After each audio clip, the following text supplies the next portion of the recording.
Midjourney just made it possible to bring your images to life in seconds. It's simple, fast, and honestly feels a bit like magic. In the next few minutes, you'll learn exactly how to use Midjourney's video tool from start to finish, how to get the cleanest animations, and which settings actually make a difference so you don't waste your GPU time. Step 1. Understand Midjourney's video model. Midjourney's video tool dropped in June. It works directly inside the web app. For each video job, you get 4 short clips, each one about 5 seconds long. You can animate images made in Midjourney or upload your own. One of the biggest advantages is that the animations still look like Midjourney art. They don't lose the texture or style that people love. Step 2. Upload and choose images.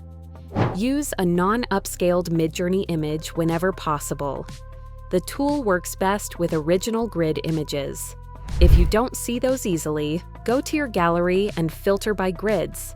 That way, you won't accidentally start with an upscaled version, but if you already upscaled the one you like, no problem. Just hover over the upscale button, find the original grid, and go back to it. Step 3. Choose animation mode. Once you've got your image, right-click it and choose to animate. You'll see 2 modes, auto and manual. Auto is the fastest and easiest. Midjourney reads your original image prompt and creates motion from it. In this mode, it keeps the same aspect ratio as your starting image. You can pick low motion if you want gentle, almost still-like movement. Choose high motion if you want more action or cinematic energy.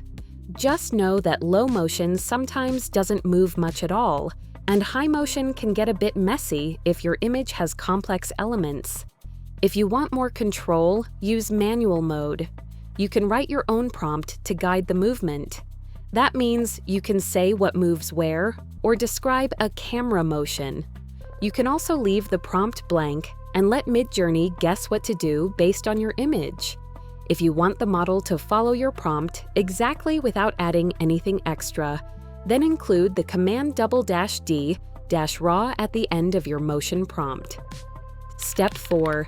Animate external images. You can drag and drop an image from your computer straight into the upload area. Once it's uploaded, you'll need to write a motion prompt. By default, it starts in manual mode with low motion. If you want more movement, just add --D motion high to the end of your prompt. If you also want full control over the direction, include -D -raw as well. Step 5. Extend your videos. Midjourney gives you the option to add 4 more seconds to each generated clip, and you can do this up to 4 times. That means the longest clip you can make right now is 21 seconds. To extend your video, click Extend Auto to let Midjourney keep the same idea. Or choose Extend Manual if you want to write a new prompt that changes the direction or feeling of the video. Step 6. Improve technical specs and output. Right now, Midjourney's video output is 480 pixels. The team is working on adding an upscaler, but for now, if you need better quality, use a tool like Topaz Labs' AI Video Upscaler. This can upscale your clips to higher resolutions with more detail. It's not light, but it does offer a free trial and gives you better output if you plan to publish your videos somewhere that needs higher quality. Step 7. Understand the cost. 1 second of video is roughly equal to 1 image job, so a full 21-second video would cost around 30 to 35 GPU minutes, depending on complexity.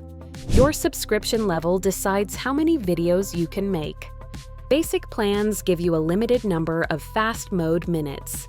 If you're on Pro or Mega, you get access to Relax mode, which gives unlimited generation, but with slower speeds. Relax mode is useful if you want to test lots of animations without worrying about running out of time. Step 8. Download your video. You can download your video in different formats.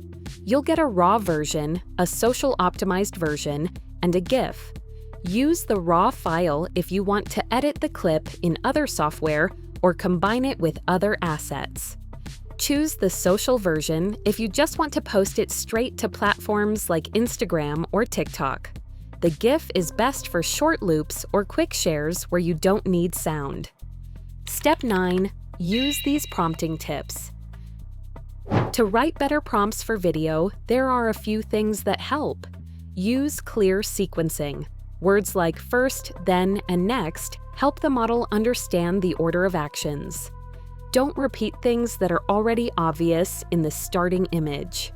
If your image shows a red dress, you don't need to say red dress again. That space is better used for describing movement. Also, avoid callbacks. If you say, make the red car from earlier drive away, the system might just duplicate the car instead of moving it. It's best to only refer to what's visible in the image. Try not to prompt for brand new elements that don't exist in the frame. The tool is meant to animate what's there, not to add new things from scratch. Step 10. Try these camera motion tips. Simple camera motions like zoom in, pan left, or rotate can work, but they don't always come out right. You'll get the best results when your starting image already supports that kind of motion. So if you want a zoom effect, make sure your original image has depth. If you want to pan right, the image should have a clear direction or space to move into. Planning the design of the image with motion in mind helps a lot. Step 11. Implement these expression and transformation tips. If you're trying to animate expressions or change parts of the image, like removing a helmet or turning a face, you need to be more specific. Say exactly what should change, like face becomes angry, or helmet disappears to show long curly hair. These kinds of changes are difficult for the model, but they're possible if you explain them clearly. Try running the same prompt both with and without -d-raw to see which gives better results. Sometimes the version without -d-raw adds smoother transitions. Other times, the d-raw version sticks closer to your description. Step 12. Organize your results. To keep everything organized, you can use folders in your Midjourney gallery. You can also click the heart icon to like a video and save it to your liked list. That helps you find your best outputs later without scrolling through everything. Midjourney's video mode is surprisingly easy once you know where things are and which options actually matter. What type of clips will you try making with Midjourney's video generator? Let me know below, and don't forget to like and comment for future videos.